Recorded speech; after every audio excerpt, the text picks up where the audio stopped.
Hello, beautiful moms and entrepreneurs. My name is Sharice Walker, and I'm your host of the Unbreakable Mompreneurs podcast. This is a place where we come together to learn, grow, and inspire. So sit back, relax, and let's get started. Hello, Unbreakable Mompreneurs. My name is Sharice Walker. I'm your host, and today I'm here with Diane Helbig, and she is all about sales and how to make sure that you can do the best you can. And the reason why I wanted her to come on was honestly because of that. Your business is only as good as the money that's coming in and the customers that you have. And so if you don't know how to sell, then listen to Diane. This is a great episode. So Diane, I'm going to turn it over to you. Okay, great. Thank you. So here's an interesting thing about selling.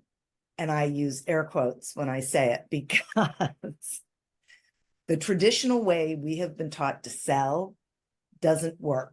So if any of these unbreakable mompreneurs are out there thinking, I don't want to sell, I don't want to be salesy, I don't like the whole idea of it, I'm not good at it, pitchy, all that. What I say is, great, fantastic. I'm going to liberate you from that. Just don't do it. Okay. Because no one likes it. You don't like doing it.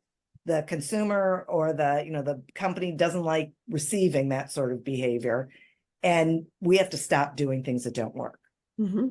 So what I say is stop selling, get really curious, use curiosity as your standard in every experience, networking, prospecting research, prospecting when you're in a conversation with a prospective client, once you've got them and you're continuing to build the relationship.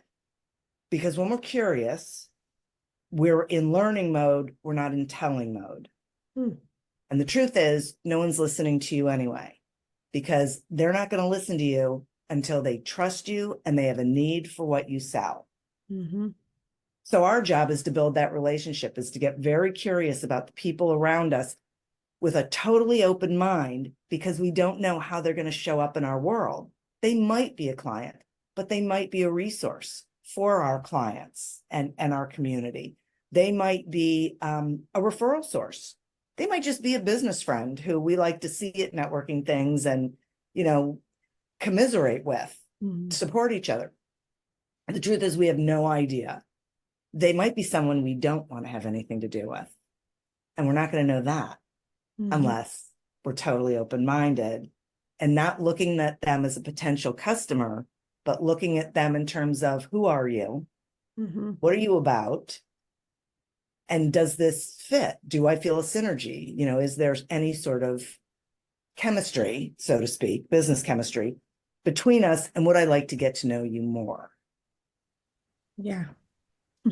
Oh, finish what you're going to say. No, go ahead. Well, I actually was just going to say amen to that, because there was a lady that she called me up and she said, because I'm a realtor as well, and she said, well, I had a horrible experience with someone 10 years ago. And so I'm only willing to sign, because there's a thing called a buyer's agency agreement. And technically, and actually now with the new laws that are passing, they have to sign that agreement before we take them through our house. Before, we could sign it later. And so she's like, well, I'll only sign for this one house, or I'll only sign for this or that. And so are you okay with that? And she goes, because I have to decide if I even like you. And I said, well, that's great, because I have to decide if I like you too. And she goes, oh, and I go, it goes both ways, And I ended up firing her because Did you? attitude that I didn't appreciate as much as she's difficult to work with. And so I think that those are the things that in business, it really is a two-way street. And if you, just because you shouldn't be so desperate that you are walked on, right? And so I think that, I just love what you said, because it is all about a relationship and getting to know, like, and trust each other. Because if you don't, then you're not going to, it's the car salesman type approach, all the new phone thing, all the sales calls, and you can tell it's a sales call because it goes bloop. But, if I have signed up just because I like the person and then they turned out to be not so great, right? So yeah, I love what you're saying. Keep going. And I love what you're saying because it's so, we have to embrace this idea that it is a two-way street, that Mhm. it's sort of like a marriage, Right. right? We both have to want to engage in this, and Mhm. that it's okay for us to say in our head, I do not want to work with this person. Yeah. I'm getting bad vibes. Something's Mhm. telling me this is not going to be a good relationship. What we say to them is, I don't think I'm the right resource for you, Yeah. right? But we have to get away from just doing business with people because we feel like we need the revenue, because the truth is it's not profitable revenue. It's not. So I it's really not worth it.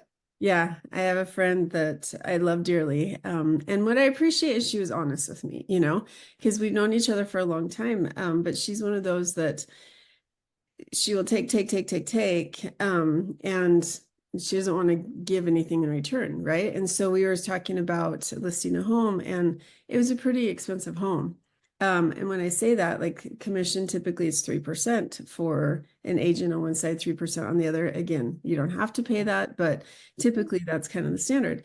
So Sure. she's like, well, I'm not going to give $60,000 away because it was $1 million home. I said, you know what? I'm so happy that you're honest with me. Thank you. She goes, well, how much could you take? Because I could go hire this other person, a flat fee type service for like $2,000. And I said, okay. So let me just get this straight. You're wanting to sell $1 million property and you're only willing to pay $2,000 for them to sell that for you. I go ahead. And I said, because pictures alone, I'm getting hot.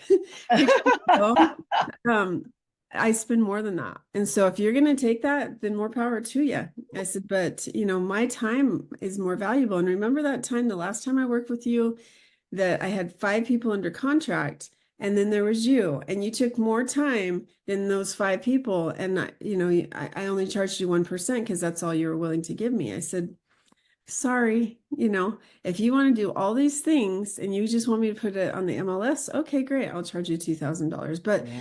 I think that those are the things that you have to have. What's the word I'm looking for? You have to know your value. And That's what it is. because if you don't, people are going to walk all over you, and then you're shortchanging yourself, and you're taking time away from other people that are willing to spend the money that you're Right. worth. And I've spent hundreds of thousands of dollars of my education. So why would I just say, yeah, I'm That's okay, I'm right. worth $2,000, when in reality it should have been 30, right?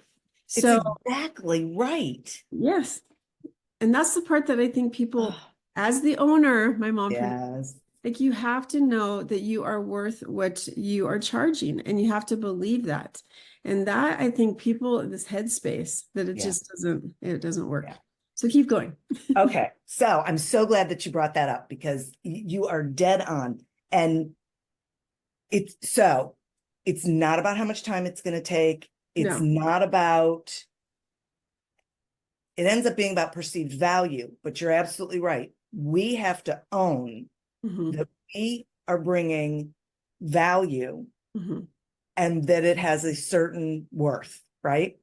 What I say to, I think one of the mistakes that we make is we don't ask enough questions. This is why I love curiosity, that Hmm. we don't ask enough questions through the discovery process to get them to the place where they understand what it's worth to them to do this thing. So your friend, as an example, Hmm. thinks that all it is worth to her is $2,000. She's decided that anybody can sell her house Right. in the same amount of time to the same sort of buyer with the same sort of ease, all those things for $2,000, that anybody can do it. So why would she pay more? Hmm. The question comes in, uh, what are your goals with this?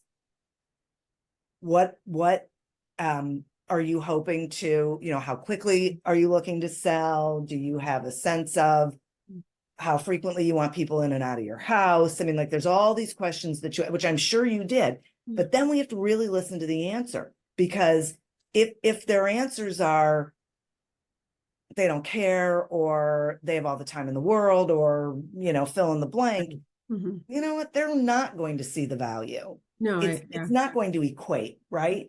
And then we can not waste our time or theirs, and we can say, I get it. You're probably better off going over here because it won't cost you a lot and that service will be sufficient. Okay. However, having said that, there's two questions that I think everyone should be asking at some point, not at the beginning, but at some point in the conversation. And it's after we've gathered some information, and they go together. And the first one is, would you mind sharing with me what the impact will be for you, for your business, whoever when you make this decision, whether it's with me or someone else? Okay, so I did a couple things there. I said when, implying they're going to. Right. I also said I took me out of the equation. So it's just making this decision. It's, Yeah. It's not anything personal. Exactly. And I really want to hear that they have to be able to articulate the why. Why are they, what is it going to do for them? Or what is it going to do for their business when they, whatever it is, get a website, sell their house, doesn't matter what it is. Because when we can hear that, we can ask follow-up questions outside of the second one that I'm talking about, like, have you given thought to what that would mean in revenue, or what that would mean in dollars for you, or what that would mean in freedom, or extra time with your family, or whatever. Like, we really have to get them to that place. The second question is, what will the impact be if you don't? Okay, so I said if, but I also asked about impact, because if the impact isn't great enough, if they don't move forward, they're not going to see the value, right, in what you're offering, right? And both of those questions take the money out of it. I mean, people will say, they want the low. They really don't want the lowest price. They want to feel like what they are investing is equal to or less than what they're going to get in return. Yep. So that's how we get to that place that helps them identify, boy, this is why I really need to do this. This is what it's going to do for me. No, and I totally agree with that, because like I have two people that are out of their vacant homes right now, and they're out of the state. So if you just put a sign on the MLS and there you go, okay, great.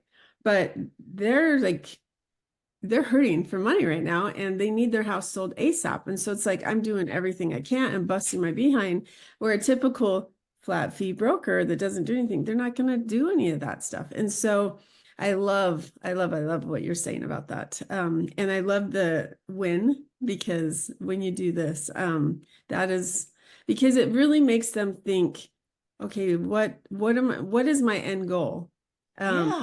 We talk, because I do apartment investing as well. And so when you're talking to the broker or the agent, it's like, okay, what is going to happen if they don't get their asking price? Because it's always higher than it should be, right? And so, so what will happen if they don't get their price? I hadn't thought about that. It's like, okay, well, let's talk about that. Right. Here's where I'm at, and here's where you're at. It's a huge question, right? And I think part of the reason why people don't ask the money questions, like, you're allowed to ask, have you thought about a budget for this? Have you, would you mind sharing with me what it is? We don't talk about money because we've been raised to not talk about money, right? That it's impolite, and it's uncomfortable. And our prospect isn't going to tell us because they're afraid that we're going to price to that number. But we have to be able to have an honest conversation with them, because price is a big part of us identifying whether we're the best source for them. Yeah. And we have to say that. We just have to say, listen, if they don't want to give it, we're allowed to say, I'm sensing some hesitation here. Would you mind sharing with me what's going on there? Have you had a bad experience in the past? Is there a concern that you haven't expressed? Talk to me about what's going on there. If they won't share information with you, they don't want to do business with you. And there's nothing you're going to be able to do to get them to change their mind. because you haven't earned their trust. And I love it. And I think you have to relate it to dating, I think sometimes, Yes, you right? do. Because you're standing at, my husband loves baseball, so I'm going to use baseball. You're standing at home plate and you're getting ready to bat that. So it's kind of like, here's the customer, they're ready to take a swing Yeah. and they're wanting to talk to you about it, right? So the ball comes, you hit it, and then you go to first base. Okay, well, the first base, you start talking about how are you? What's going on? Tell me a little about yourself. And then, oh, we're getting a little more comfortable. Now let's go to second base and let's go to third. And now it's dating. Now, home run, we're getting married and doing other things. And so I Right. think with a customer, you can't just jump into home, like you can't get to the home plate before you go through the other three bases. And so I want to talk about networking because you Sure. say that we're doing things wrong when people network. And Yeah. so like kind of talking about getting to that home plate, Yeah. what are we doing wrong with networking? Yeah. So one of the things we're doing wrong is we're going into networking events looking for clients. So that's the first thing we're doing wrong, because they may or may not be there, but no one wants to be bait. That they're not dinner. So let's just Mhm. leave them alone, right? Mhm. The second thing we're doing is we're talking too much about our product or service, about ourselves, whatever it is. We're monopolizing the conversation, so it really isn't a conversation. And I'll go back to no one's listening, because you don't listen when people do that. Yeah. They're Mhm. not listening to you. And we're not following up effectively with people after we meet them. We're just sort of assuming that if they want what we have to sell, they're going to call us or something. It's weird. But the other side of that that's super dangerous is we may meet someone and have a nice conversation with them and suggest a follow-up coffee. And then we go to the coffee and pitch instead of dating, instead Mhm. of just continuing to get to know them. Mhm. So all of these things are bad. Yeah. And for me, part of the reason they're bad is, the old saying, you get one shot at making a first impression, Mhm. or something like that. I'm Yeah. paraphrasing, but that is so true. And you may have a prospective client in that room. You may have a referral partner in that room. You may have a great resource in that room, and you're never going to know it. Because if you do it wrong to begin with, they're not going to give you a second chance. You've already shown them who you are, and Yeah. that what is most important to you is selling, Mhm. not them, not getting to know them, not learning about them, not helping them problem solve. You're just, A meal ticket. yeah, right. Yeah, I agree. So as a realtor, lenders were their bread and butter, right? Well, I Yeah. also have my lender license, and but I do more real estate. And it's very interesting because I have all these lenders, especially right now, because the market has been very, very difficult for the last couple of years. And so we're all lenders specifically like, oh my gosh. And it's really uncomfortable when a lender friend calls me and I'm like, how's it going? He goes, oh, just trying to feed my family. And I'm like, I like trying to guilt me into giving you some relief. right, Like, right. okay, well, uncomfortable, A. B, like how you treat my clients is going to make a huge difference. So if they are going to be a little difficult, there's some that are just like the bottom pickers. If it's an easy fix, you can tell. And so if it's harder, then it's not. But this one lender took me out to lunch one day, and he acted like he did. He asked a lot of questions, which very rarely did he talk about himself. He asked a lot of questions, and being a salesperson, I recognize that, and I'm like, okay, he's trying to build that camaraderie. So Yeah. the next time, we go out to lunch, and he starts to talk about himself and stuff. I'm like, okay, he's doing this right. Well, by the third, it was like, what do you have for me? What can you give me? Da, da, da. And I'm just like, oh my gosh. And so now, I mean, if he'll call, it's like, well, who can I help you with, Sharice? And it's like, no more trying to Yeah. have a relationship. Just give me your people. Give me your Right. people. We don't really talk anymore. Oh, I'm sure you don't. Why would you? And Right. so I think like what you're saying is so true, because there was somebody that they're very famous and I adore them. And they've been out of town. He comes home and his wife has a room full of her friends, her girlfriends, and they're sitting there chatting. As tired as he was, he sat on the couch and he didn't talk about himself at all. He just asked him all questions. And I mean, this is a genuine guy that I absolutely love. And so he just kept, asking questions. And he goes, well, I'm tired, so I'm going to go to bed, but you ladies have a nice night. And they're all just like, oh, you have such a great husband. He's so Right? wonderful. And she's just like, and it's because all he did was ask them questions about who they Right. are.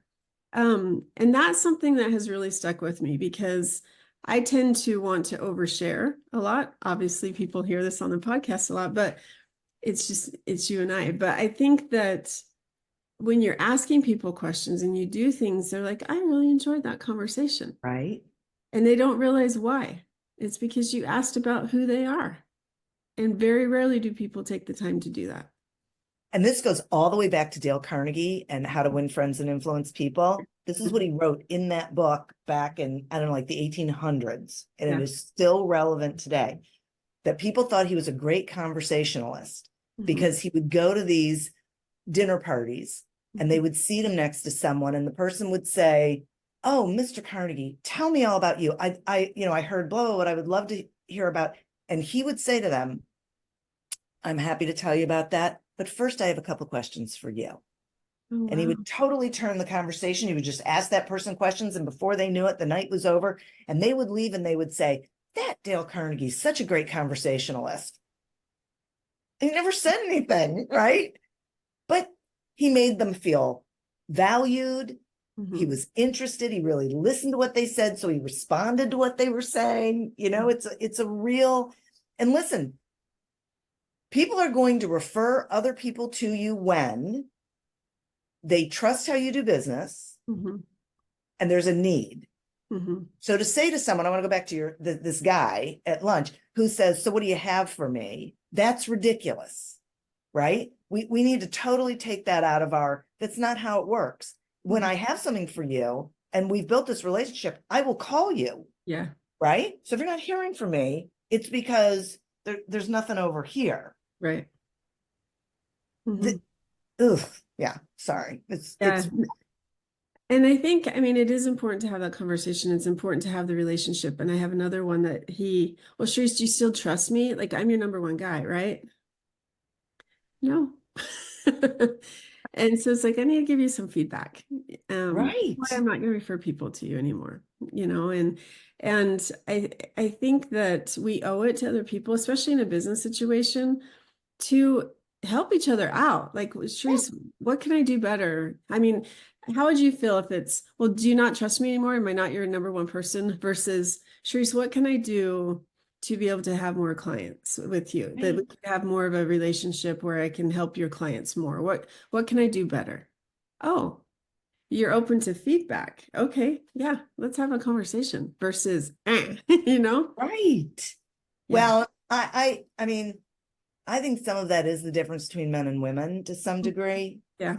Men are sort of raised to be that aggressive, I will say, and women, one of the great things about being a woman and being a salesperson is we're community builders, we're problem solvers, we're genuinely interested in other people, we're nurturers, we're all these things that actually work really well when we're selling, but we've learned not to do them because, I don't know, they're feminine. I don't know, because we're watching men and we're being told this is what you should do. And the truth is, just don't, first of all, it's not comfortable, so you're not going to do it. And if you do it, you're not going to do it well. Yeah. So don't, right? I'm just saying, when I network, I walk into the room assuming no one needs what I have to sell. I have the best time. I have built some of the best business relationships. I've been here in the Cleveland area for 30 years. And I have some of the best business relationships over those 30 years that people I met 15 years ago will refer me. I've never sold, and I was in sales when I first, I've never sold anything to anyone. So what people know is, I'm going to be honest with you. You can trust me. And that's what they tell people. So people are comfortable reaching out to me and talking to me and having those conversations. That's who you want to be. And you can tell that just by me talking to you for a few minutes, that you're one of those people that I'd want to have the relationship with you because you're going to tell me how it is. And I can trust that you're going to be authentic and not fake, you know? And Yes.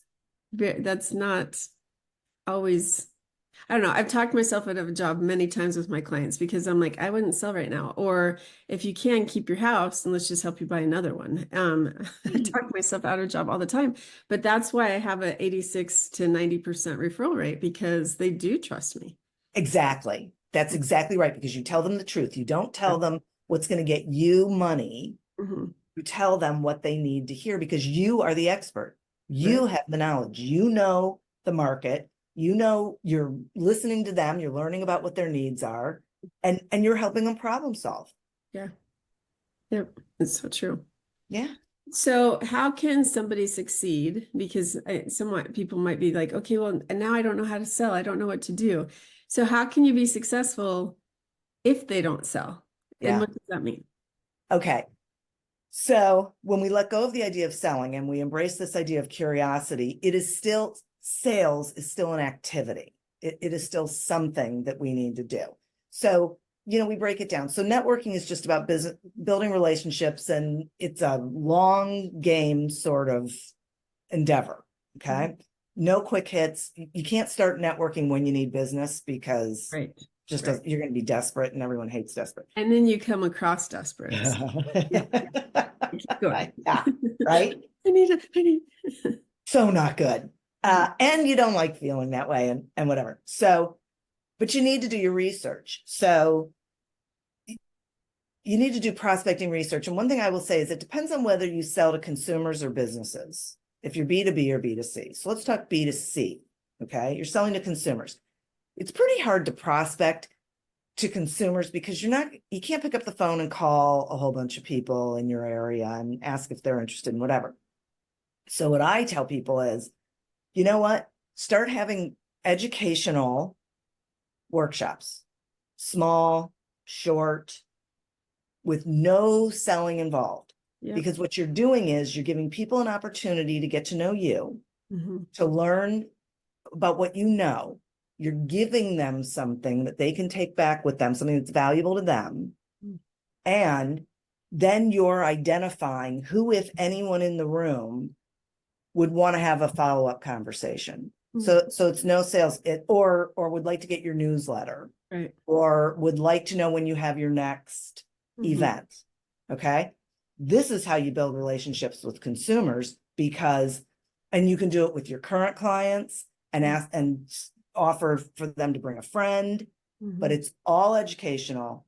There's no hard selling. There's no selling at all. I've actually gone to these things where they have said at the very beginning, I will not be selling anything tonight. You will not be buying anything tonight. This is what we're doing. So all the pressure's off, right? Okay, she's not going to try and convince me to spend $500. Okay, great. So then people are open. They're relaxed. Yeah. You're relaxed. This is a fun thing, whatever. You're teaching them, and what they're learning is to trust you, Yeah. that you meant what you said, you Hmm. did it, you gave them something for free. It was just information, whatever. And so they're going to want you, if they're interested at all Hmm. in learning more or what you are potentially selling, they are going to want to keep you in their orbit. Hmm. And you're going to build that way. They may not, but they may know someone who does. And, so you say, listen, if you know someone who you think might want to learn this stuff, invite them the next time, right? Our friends and family are not a target market. And if you want to go to Thanksgiving dinner, stop trying to sell them whatever it is you do, Hey. because they don't want it. If they want it, they'll buy it, right? But to have them do it because they're helping you isn't helping you, and it's ruining your relationship with them. Yeah. So let's not, right? When it comes to selling to businesses, you have to do research. You have to know who your target market is, and you can have more than one, but pick one. And then go out there and figure out who's in that market. You have to know what an ideal client looks like. Fabulous client, love them to death all the time. You have to know it on the consumer side too. But here, you have to know it so you can whittle down. Hmm. You're not going to reach out to, if you do business with really big businesses, then don't reach out to the small ones. because it's not going to work, right? You do all the research and you learn as much as you can about them. So then when you reach out for a meeting, for a conversation, not a sale, you have something to talk to them about. And what they realize is you've done your research, you know them, you've taken the time, you're not just, dialing for dollars sort of thing. Right. And all you want is the meeting so you can ask questions because you don't know whether you can help them or whether you want to help them. I love that. And it is so true. It doesn't matter who you talk to, it's a recurring thing because people are craving, we call it YouTube University, right? We're craving information, we're craving everything. And when you, for example, you go and say, hey, I'm interested, and all of a sudden it's like you have 20 wolves coming at you. You're like, whoa, okay, whoa, whoa, whoa, whoa.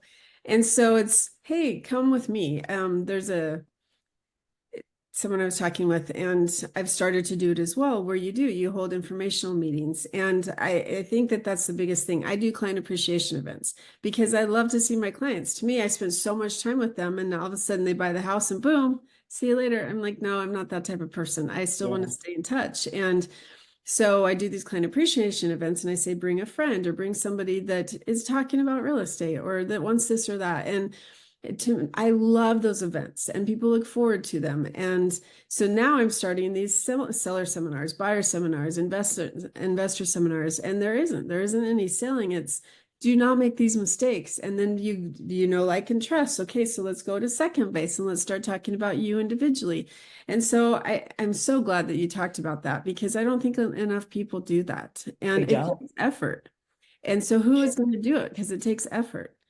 And then you have to think, well, I hold this big event and nobody shows up. Well, guess what? Tony Robbins, his very first event was at 5 or 7 people showed up and he gave 3 hours worth of content because those people showed up and now look where he is. Right. So you have to start somewhere. You have to start somewhere. And I'm so glad that you said people don't do it because it takes work. So here's the thing. There's activity and there's productivity. And they both take the same amount of time. But one actually gets you somewhere and one doesn't. So you decide. Because if people took a step back and thought, okay, I am spending all this time and I'm not getting what I want and people aren't talking to me at networking events. Okay, well, that's activity. Yep. So true. I love that. Okay, so what question have I not asked you that I should have? What question? I don't know. You asked such great questions. Okay. I don't know. That's a good question. I guess I would say, no is an answer. It's not a 4-letter word, so what's great about it is it's solid and it really means not right now. Yeah. If you're doing everything right, it just means, and we have to remember that sales is about need, timing, and trust. Yes. I love that. And that's why it's so important to nurture because maybe it's not right now, but a month later. And there's a girl, perfect example, right? One of my listings right now. So I send out this monthly mailer to all my people. And what you're supposed to do as well, and it's been a little chaos for about 6 months, but you should also call them and say, hey, I was just thinking about you. How's it going? Or send them a text message or whatever. Well, with this particular individual, I kind of did, shame on me, lost touch for a little bit, but I sent out a mailer and I get it back. Like forwarding address is expired. I'm like, oh, because about 2 years ago, she goes, hey, I want to sell my house, and so I tried to talk with her and then she kind of ghosted me. And so I was like, whoa, this is horrible. Now she went with somebody else, my fault, whatever. And then out of the blue, I get a call from her. Hey, I need to sell my house. And then it was like, and I want to go look at this house. And then, here it is. And so I think that that's the part that it is about timing. What you said, your 3 things that you said, but one is so important is timing. Because if you continue to just nurture them and stay in touch, that's a big thing. Sales secret. When people ask for your email, it's because they're going to nurture you. And so I was looking through emails once with the guy I finally hired. He's been sending me emails for 5 years. Wow. Never even realized it. And one day it's like, oh, I'm interested in this now. And I went back through my emails because I don't throw anything away. And 5 years. Holy cow. And so you never know when the time is. But if you can get their email, there you go. And, you know, I mean, I had a guy when I first started my business. That was back when I would send the email and then I would look to see who opened it, you know, like Yeah. right Yeah. away. I went, Uh-huh. and there was a guy who I had no idea who he was. I don't know how he found it Hmm. or me, but he opened and read my email like the minute it showed up for Right. 2 years. And I sent it monthly and he Wow. opened it up 2 years. And then one day he emailed me and he said, I've been getting your email for 2 years and I need to hire you. Wow. And he did. Hmm. And we had a great, he died tragically. I mean, it was really horrible. And that's what ended our relationship. But we had a great, I loved him. Yeah. He was just so fabulous. We talked weekly. I mean, it was just, but you know what? Timing. Right. And then you start out with a simple lead magnet, which doesn't cost anything, but the goal Right. is to get their email, because if you can get the email, then there's a whole lot of other words we'll go into another day. But when it talks about, okay, well, they might buy a $10 book or a $5 book, but yet they end up spending $100,000 with you because of all the different things that when you send stuff, they're like, I want that, I want that. And so you Yeah. never know, you do have to start small. But Well, and that's sorry, but that's the other thing Mhm. is people will say, I don't want to give away my information, then they won't need to hire me. And what I say is, oh, sure they will. Mhm. Because the only people you're really pointing to, I will, you know, there's three types of people. There's the do nothings, and Right. you could give them the keys to curing cancer and they would not do anything with it because they're do nothings, right? Then there's the DIYers, and they're going to take the information and they're going to do whatever it is you just told them because they're DIYers and Right. they could hire you, but they're not going to, they never work, but they'll refer you to other people. And then there's the clients. Okay, I had a name for them, I can't remember what it is. They will read everything you send them, whatever, and they will say to themselves, well, maybe I could do it on my own, but you know what? This person obviously gets it. I'm going to hire them Mhm. because it's not my best use of time or whatever. You know, Yeah. I trust them. Da da da da. They're the only people you're talking to. Mhm. So give them everything Right. because all you're doing is building trust Yeah. and showing and credibility, showing that you actually know what you're talking about. Hmm. And they want to work with you. It's so true. I actually used to teach sociology, and it's a mountain. And I would actually go do this with my class. We'd go, there's this little, it's called Ensign Peak. And I'd say, okay, we're going to go on a field trip and we're going to drive to this little peak. And you guys are just going to go to the top and we'll have class up at the top. And they're like, huh? I said, we're going on a hike. And it was so funny. I did this for so many years, and I did this with the youth groups. I did this with my students. I've done this with the people I managed.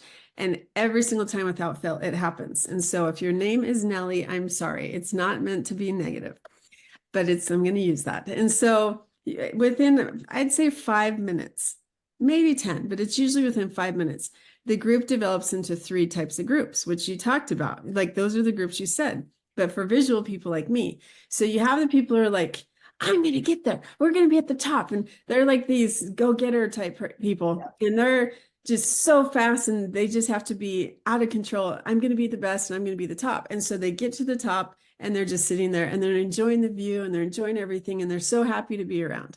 And Right. then you have the mediocre melons that are just like, oh, we're going to get there.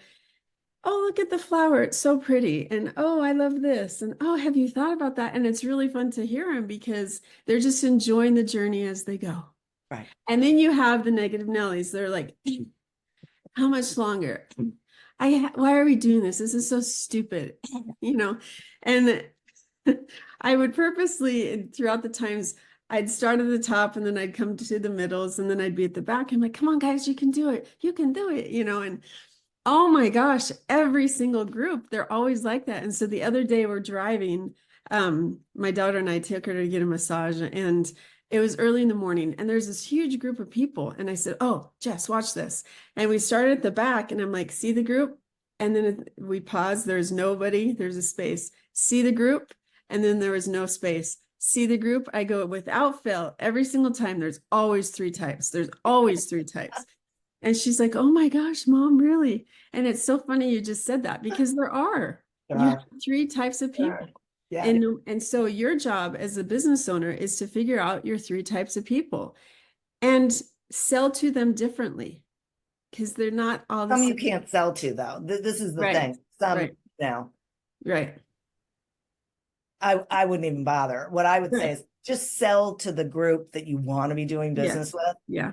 because it doesn't mean that you're not going to take the middle, Hmm. but it'll keep you away from the bottom, That's true. Yeah. right? Because you can take the middle all day long. It's not a problem. But when you're prospecting, when you're doing outbound, Right. you got to do it toward this group, Right. right? Yeah. Incoming, whatever. Well, and exactly. I mean, I guess what I meant to say is you need to identify the type of Yeah, person, because if you, and I hesitate because the bottom feeders, they might come across like that, where, we talked about the bottom feeder. All he took was the cream of the crop type thing. yeah, Eventually, there are some that are in different stages. So if you realize you have the negative Nelly, they're not ready to buy. So do right, not spend a lot of time with them. Like, it's not right. worth your while. Be nice to them, be cordial. I like how you said, I'm probably not the best resource for you. But realize you need to be focusing on other people. It's way better for your time and your mental stability. Right. And if they come around, they come around. And if Yes. they don't, they don't. But so many people spend energy over here trying to convince. Convince is not a sales tactic. Right. They think, well, I just have to be able to convince them that they need this. No, you don't, because they don't. And they might, That's but right. you're not going to be able to. And if you do, you don't want them, because they're going to be in that negative headspace where they're always going to be poking at things and questioning things, and it's not fun. Yeah. Nope. I agree. Okay. Last question. Yeah. Best way to use social media. Oh my gosh, there's two best ways to use social media. Mhm. The first one is by genuinely connecting with people you want to be connected with and having conversations with them. So it's the same getting to know you sort of thing. And the second one is sharing valuable information in an engaging sort of way. So if you can get people to engage with your content, Mhm. ask questions, whatever it is, those are the best ways to use social media, because whenever you're engaging with someone, you're technically engaged. When they're engaging with you, Mhm. you are getting in front of their network. So your reach expands, but Mhm. you just want to focus on your community. It Mhm. used to be that marketing was like this, and now marketing is like this. So you focus just with who you already have, and they help you grow that network. Do not sell on social media. It is a huge no-no, especially on LinkedIn. Do not connect with someone, and then the minute you connect with them, try and pitch. I know, isn't it terrible? It It makes is. me angry It makes you angry. because I have time, my time is valuable. Oh my gosh. And so now I can, like, I do a podcast too, and you're probably getting these podcast promoters, these people from who knows where, and you can see in their headline, they're a podcast promoter. I'm like, no, I'm not even going to bother connecting with you, because I know it's going to happen. Mhm. You're going to tell me all sorts of stuff and try and sell me in a message on LinkedIn when you don't know the first thing about me. You don't know what I'm already doing with my podcast. You don't know what my goals are. So no. And I'm going to go back to, you get one chance to make a first impression. Yeah. So, once I block you or I ignore your invitation, good luck. Well, and I think I was doing a podcast the other day, and this like two people popped in. So I go, and I'm quickly looking like, who? It's only one. Why are there two? This is uncomfortable. I don't know who you are. And so I'm like, hello, are you joining us too? And she goes, oh no, I'm da da da da da. So what it was her PR person who set up the meeting with this other girl. Now the interview, I loved the girl. She was amazing. And I actually loved the lady that got it all set up. But my advice would be, if you have somebody like that, like, give the person that's receiving the heads up. Yeah. Because Yeah. I'm prepared for it. And like I even said, hey, I'd like to talk to you afterwards. I'm interested in talking with you. So, I mean, for me, I really do try to be pretty low key and even killed. But I think that sometimes people they're like, hey, hey, hey, and they just keep poking, and it's awkward. Like, I didn't reach out to you. I'm not interested. Seriously. And then they just don't stop. Right. So Block. then you have to block them. You have to Mhm. unfriend them or whatever it is. I don't know. But this is, once again, your reputation You have to ask yourself the question, what is my reputation worth? Your Right. reputation is worth everything, because that's what's going to get your clients staying. That's what's going to get people referring you. That's what's going to get you, a long term. If you're in business for the long term, reputation, you have to think about how your actions and your behavior are reflecting back on your business, how other people are receiving you, Right. and think about how you like people to treat you, and you don't like it either. So don't do it. Right. Stop. Yep. But I want to get your take on this. And I know I keep saying last question, but there's so much. And we're just going to be 20, 25 minutes. And here we are several minutes later than that. But so people are afraid to ask for the sell. Like, say that you and I are having this great conversation. We have great camaraderie. Things are going really well. You're like, okay, well, thanks. See you later. So as a salesperson, Yeah. I mean, your job really is to still sell them, Sure. or get them to buy your product or Right. subscribe, or I don't care what it is. So what is your recommendation at the end? Yeah, that's a great question. So you're having this conversation and you're asking them questions, and the questions that you're asking are not only about the problem that you solve, but about them. How do they decision make? How are they going to make this decision? Right? How do they have they ever worked with someone in your industry before? There's like so many questions that you can ask to really get a feel for how do they show up as a client, kind of thing, and what really matters to them. And you ask the two questions that I talked about, whatever. You ask the money question. As you're having this conversation with them and you're asking them these questions and you're really listening to their answers, you're figuring out, okay, I think I've got something that can help this person. So you get to a point in the conversation where you say to them, thank you so much for sharing that information with me. I really appreciate you taking the time. Based on what I think I heard from you, I think there's the possibility that I can help you. Would you be interested? Would you be open to hearing my thoughts? Yes. They will say yes, because you've just spent all this time listening to them, right? They will say, yeah, I really would like to hear what you have to say. And so you say, you summarize, you say, one of the things that I heard, you never say one of the things you told me, because if you heard it wrong, it's offensive, right? So you say, one of the things I heard was that your goal is this, that what you're trying to accomplish is this, that what's getting in the way of that is this, what you're looking for is blah, blah, blah, your budget. You just repeat it back to them. You sort of encapsulize the things that you heard, and they're going to say yes or no. So if they say, yeah, that's exactly what's going on. Okay, here's how I can help with that. And then you just tell them, you just say, we set up whatever it is. Okay. Does that make sense? And they're going to say yes, because you just answered everything that they've told you. You have matched your solution to their situation. So what I say is, when we do it this way, we're both walking down the same road. So getting to the sale is easy. There's no closing. Closing starts at the very beginning, because we're both headed down this journey, and we're talking about it. We're having a conversation about it so that it's making sense to both of us to move forward. And then you just talk about what the next steps are. If it's a situation where you have to give a proposal, what you do is you say, thank you so much for the information. What I'd like to do is take it back to the office and process it, put it together in a proposal. Could we schedule a time, like right now, where we can get back together and I can provide that to you and go over it with you?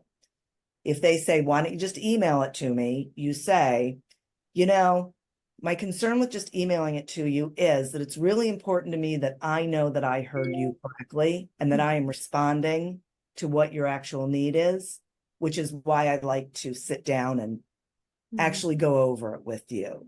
Would that be, could we do that? Okay. You're always asking permission. You're not, playing hardball, whatever. And it's because that's what you want to do. You want to summarize in the proposal. This is what I heard, blah, blah, blah. Based on that, this is what we would do. Here are our benchmarks, whatever, mile markers, whatever it is.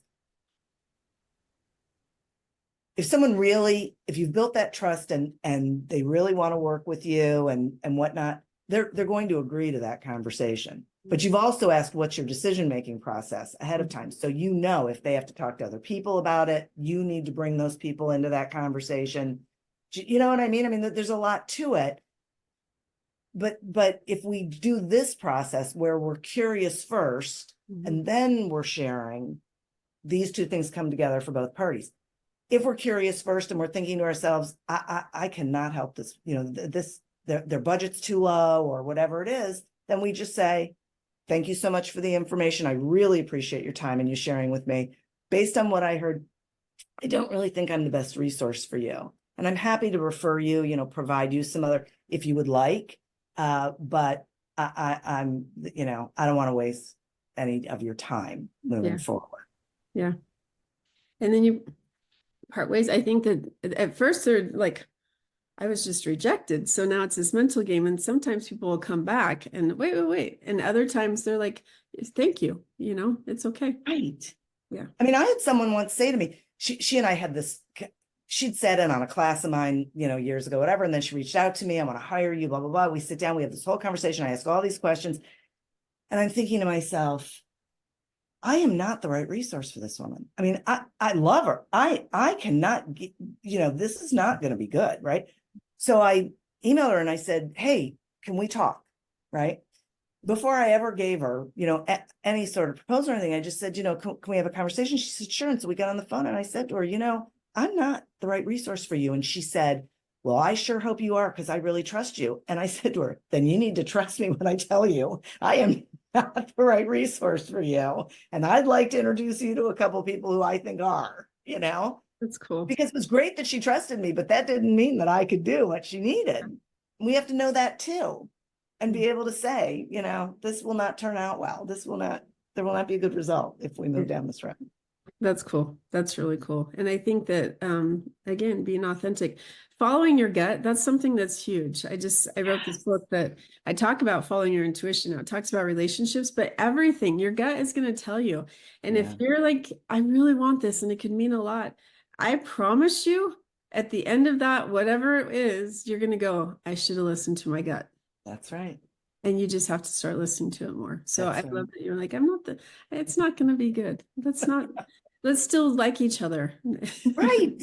Right. I still want you to like me at the end of this. Right. So let's not. Right. Yep. I love that. Well, if people want to get a hold of you, how do they find you? You know, if they go to my website, helbigenterprises.com, everything is there. They can sign up for a complimentary 30-minute phone consult, no obligation attached to it. My podcast is there, the book, you know, everything. So everything's good. And right behind you, are those all your speaking? These are, okay. These are, I'm a member of the National Association of Women Business Owners. Okay. And so these are all the things from all the events that I've gone to, the national events I've gone to. These are mostly places I've spoken. Good for you. Well, thank you so much, Diane, for coming on. I did not mean to take so much time, but you're just a wealth of knowledge. So thank you for sharing. Well, thanks for having me. I loved it. I thought it was great. And Unbreakable Mompreneurs, I hope that you found a lot of information here that is going to help you grow your business and be able to connect with your clients even better. So go out and make it a great day. Beautiful moms, remember, you are unbreakable. Keep illuminating the world with your strength, pursuing your dreams, and reveling in the splendor of motherhood. This is Sharice Walker, bidding you farewell for now. Stay tuned for more empowering conversations on the next episode of the Unbreakable Mompreneurs podcast. Until then, keep shining bright. Signing off with love, Sharice Walker.